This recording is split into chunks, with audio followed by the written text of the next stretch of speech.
You know, they say that they did an experiment with monkeys. And what they were trying to determine is what happens when one doesn't receive the amount of affection that maybe one should receive. And so they took the two monkeys, and one they isolated. And they never really had anything to talk to the monkey about, or to speak to the monkey, or to caress the monkey, or to hug the monkey. They gave this monkey no type of affection. And then another monkey, they did just the opposite.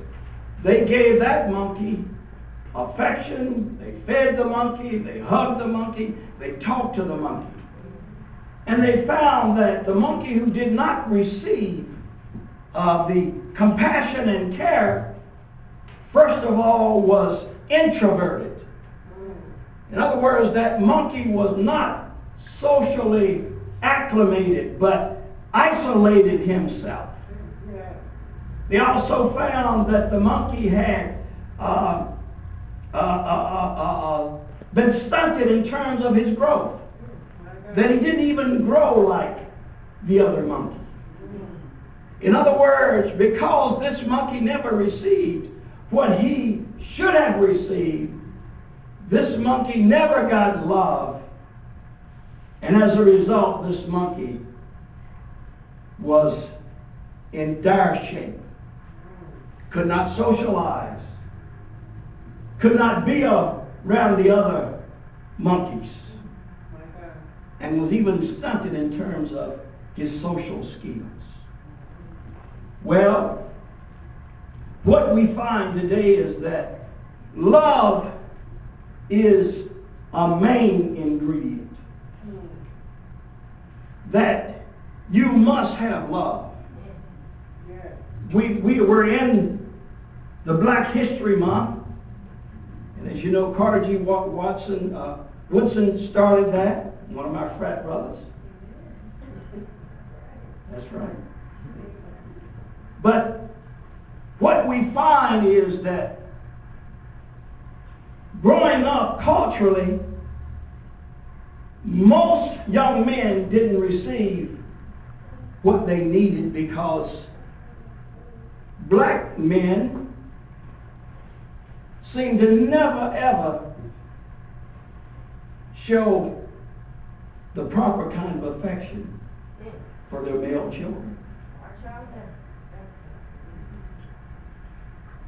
Very seldom do you find that a black father would even tell his black son that he loved him.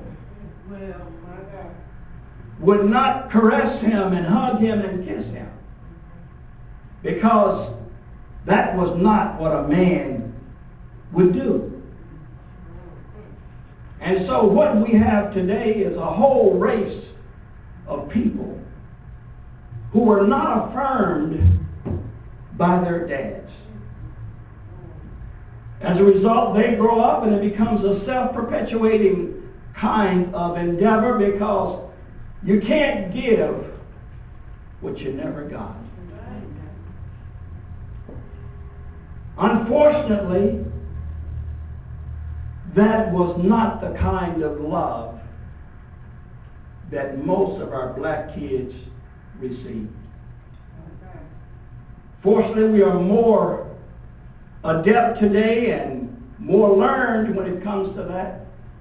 And we understand now that you hug your little black son. Yes.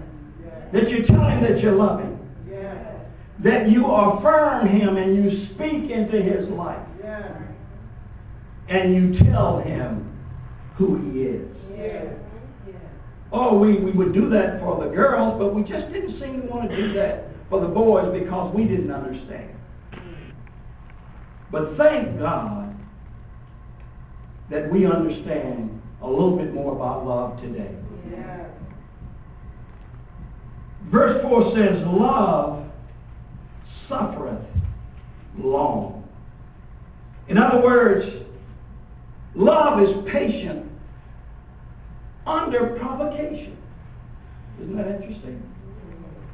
Even when there's a strain, even when it's not as you would like it to be, love still is patient. Love endures, even under provocation. I'm reminded of something that was said by Abraham Lincoln. In fact, I'm going to read this. It says, one of Abraham Lincoln's most outspoken political enemies was a man named Edwin J. Stanton. Stanton called Lincoln, listen to this, a low, cunning clown and the original gorilla. He even said this, it is ridiculous for people to go to Africa to see a gorilla when they could find one easily in Springfield, Illinois. To Lincoln's credit, he never responded to these insults. Yet when he was elected president, Lincoln chose Stanton to be his Secretary of War. When asked why, Lincoln said, because he's the best man. Later, when Lincoln had been assassinated, Stanton stood by the coffin which contained Lincoln's body and said through his tears, there lies the greatest ruler of men the world has ever seen. Patient love in action won this man over in the end. This is the God kind of love. The God kind of love is also kind. This refers to active goodness that goes forth in behalf of others. Genuine love is never hateful or mean, but it respects others and reaches out to them. So you see, love is kind. Yeah. Now, that's one of the things that we can look and we can kind of tell what kind of fruit you bear. Are you kind to one another?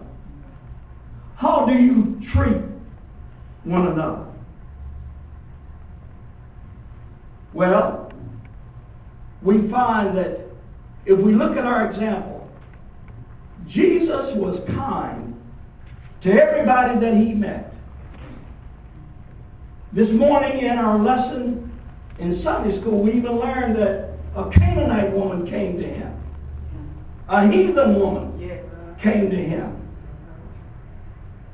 And because she said, Lord, have mercy on me, he told her that he would heal her daughter. Jesus was kind. You know, it pays to have models of kindness. And I thank God that Mother Taylor, my mother, probably is one of the kindest persons I've ever met. She's kind. My mother tends not to ever think anything bad about anybody.